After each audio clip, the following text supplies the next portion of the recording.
Hello बच्चों, आपकी तैयारी तो बेहतर ही चल रही होगी और उम्मीद है आपने सैम्पल पेपर 1 को हल कर लिया होगा। आइए आज अभ्यास प्रश्न पत्र 2 को समझें। क्योंकि आपके तैयारी के लिए समय बहुत कम है, इसीलिए मैंने फास्ट वीडियो बनाई है। आप लिख के तैयारी करना चाहें तो स्क्रीनशॉट करके भी रख सकते हैं। आइए ऑब्जेक्टिव को देखें।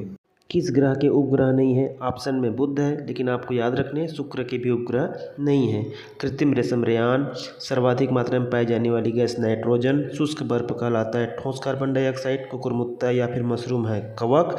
प्रकाश जब एक माध्यम से दूसरे माध्यम में जाती है तो उसका पथ विचलित हो जाता है, इसी घटना को कहते हैं अपवर्तन। ध्वनि संचरण संभव नहीं है निर्वात में। भारी वाहन जैसे कि बस ट्रक में प्रयुक्त ईंधन है डीजल। पशुओं के मलमूत्र, पेड़ पौधों के अपघटन से प्राप्त कार्बनिक पदार्थों के खाद या जैविक खाद। नर हार्मोन्स है टेस्टोस्टेरॉन। याद रखिए एस्ट्रोजन मादा हार्मोन्स है। रिक्त स्थानों की पूर्ति कीजिए। यहाँ कोष्टक में दिए शब्दों से रिक्त स्थान को भरना है। यहाँ मैं सलाह दूंगा, जिसका उत्तर अच्छे से पता है उसको पहले भरिए, आखिरी में जो डाउट रहते हैं वो अपने आप बन जाते हैं। आइए अब लिखने वाले प्रश्नों पर चलें। किशोरों के लिए आहार नियोजन क्यों आवश्यक है? तो आप जानते हैं किशोरावस्था में शरीर का विकास तेजी से होता है। इस समय संतुलित आहार की विशेष आवश्यकता होती है, इसीलिए किशोरों के लिए आहार नियोजन आवश्यक है। ध्रुव तारा हमें स्थिर प्रतीत क्यों होता है? तो ध्रुव तारा पृथ्वी के घूर्णन अक्ष पर स्थित है, इसलिए ध्रुव तारा की स्थिति पृथ्वी की किसी जगह से नहीं बदलती और वह हमेशा स्थिर प्रतीत होती है। ध्वनि किस कारण उत्पन्न होती है? किसी वस्तु से ध्वनि कंपन के कारण उत्पन्न होती है। लोहे पर जिंक की परत क्यों चढ़ाई जाती है? लोहे को संक्षारण से बचाने के लिए उसके ऊपर जिंक की परत चढ़ाई जाती है। खरपतवार किसे कहते हैं? खेतों में उगे अनुपयोगी पौधों को खरपतवार कहते हैं। आप इसमें उदाहरण जरूर लिखें। दूबी, शावा, कांसी, भत, मोथा, चौलाई, हिरणखुरी आदि। चलती हुई मशीन गर्म क्यों हो जाती है? इसका उत्तर मैंने पहले वीडियो में बता दिया है, अगर नहीं देखे होंगे तो उसका लिंक डिस्क्रिप्शन बॉक्स में मिल जाएगा। चूने के पानी में कार्बन डाइऑक्साइड प्रवाहित करने पर वह दूधिया क्यों हो जाता है? चूने के पानी में कार्बन डाइऑक्साइड अघुलनशील कैल्शियम कार्बोनेट बनाता है, जिससे वह दूधिया दिखाई देता है। आभूषण बनाने के लिए सोने व चांदी का उपयोग क्यों किया जाता है? सोना और चांदी उत्कृष्ट धातु होने के कारण आभूषण बनाने में उपयोग किया जाता है। ये निष्क्रिय होते हैं, जिससे अम्ल, क्षार, वायु, जल से क्रिया नहीं करते हैं, जिससे ये चमकदार बने रहते हैं। साथ ही साथ तन्यता और आघातवर्धन्यता के गुण होने के कारण इसे मनचाहा आकृति में भी ढाल सकते हैं। पादप और जंतु कोशिका में 3 अंतर लिखिए। आप इसको इस प्रकार सारणी बना के लिख सकते हैं। पादप कोशिका में कोशिका भित्ति पाई जाती है, जंतु कोशिका में नहीं पाई जाती। पादप कोशिका में लवक पाए जाते हैं, जंतु कोशिका में नहीं पाए जाते हैं। पादप कोशिका के बीच में एक बड़ी सी रिक्तिका होती है, जबकि जंतु कोशिका में ये छोटे छोटे गोल फैले रहते हैं। पादप कोशिका में भोज्य पदार्थ स्टार्च के रूप में होगा, जबकि जंतु कोशिका में ग्लाइकोजन के रूप में। पादप कोशिका में सेंट्रोजम कोशिका विभाजन के समय बनता है, जबकि जंतु कोशिका में ये पहले से उपस्थित रहता है। आप इनमें से कोई भी 3 जो सरल हो लिख सकते हैं। घर से बाहर भूकंप के झटके महसूस हो तो क्या सावधानी बरतेंगे?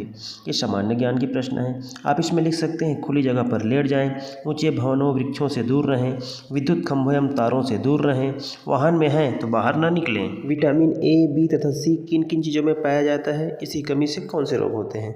आप इनको टेबल बना के लिखिए। एक तरफ विटामिन, बीच में स्रोत और कमी से रोग। विटामिन ए का स्रोत है हरी सब्जी, गाजर, टमाटर, दूध और कलेजी, इससे कमी से रतौंधी होता है। विटामिन बी के स्रोत हैं अनाज, मांस, दूध, दही, मक्खन, अंडा, इससे कमी से बेरी होता है। विटामिन सी है आंवला, संतरा, नींबू, खट्टे रसीले फल, इससे कमी से स्कर्वी होता है। मेरी सलाह रहेगी सभी vitamin A, B, C, D, E, के संग संग आयरन और कैल्शियम के स्रोत तथा इसकी संबंधित रोगों को भी पढ़ लिए रहें। उल्का तथा उल्का पिंड में अंतर स्पष्ट करें। आप इसे अलग अलग भी लिख सकते हैं, 2 भागों में बांट के भी लिख सकते हैं। उल्का वे आकाशीय पिंड जो सूर्य की परिक्रमा करते हैं और पृथ्वी के वायुमंडल में आकर चमकदार धारी दिखाई देते हैं, जबकि उल्का पिंड वे उल्काएँ होती हैं जो पूरी तरह से नहीं जलती और इसका कुछ भाग पृथ्वी पर गिर जाते हैं। दूसरा अंतर में आप लिख सकते हैं उल्का को टूटता तारा कहते हैं, जबकि उल्का पिंड का कोई विशेष नाम नहीं है। रासायनिक अभिक्रिया की पहचान कर प्रकार लिखिए। देख पा रहे हैं पहला संयोजन अभिक्रिया है, क्योंकि उसमें 2 अभिकारक आपस में जुड़कर एक उत्पाद बना रहे हैं। दूसरा उदासीनीकरण है, क्योंकि इसमें नमक और पानी बन रहा है।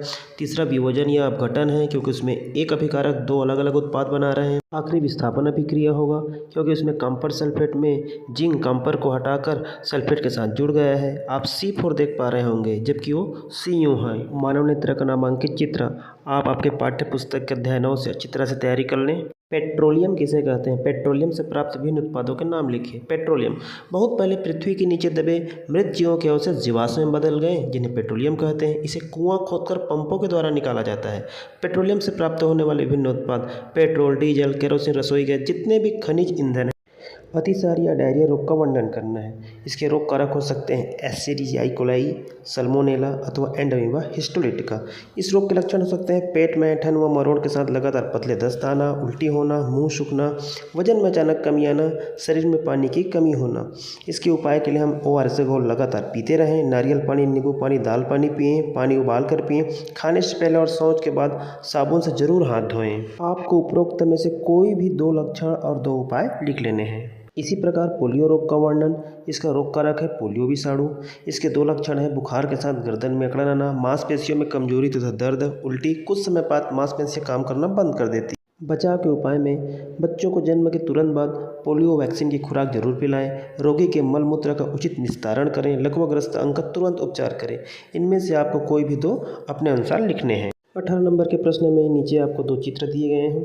उनमें से आपको चित्र के अंगों को पहचानने हैं और उनमें से किसी एक के कार्य लिखने हैं। यहाँ देखते हैं कोशिका भित्ति के कार्य। कोशिका की बाहरी सीमा निर्धारित करना, पादप कोशिका में निश्चित आकृति प्रदान करना। प्लाज्मा झिल्ली के कार्य कोशिका में विभिन्न अणुओं के आने जाने पर नियंत्रण करता है, सुरक्षा व सहारा प्रदान करता है। कोशिका द्रव्य के कार्य कोशिकाओं को क्षति पहुंचाने से बचाता है, कोशिका की आंतरिक संरचना बनाए रखता है। आप किसी भी एक के कार्य लिख सकते हैं। अथवा में रक्त कोशिका का चित्र है, देखते हैं।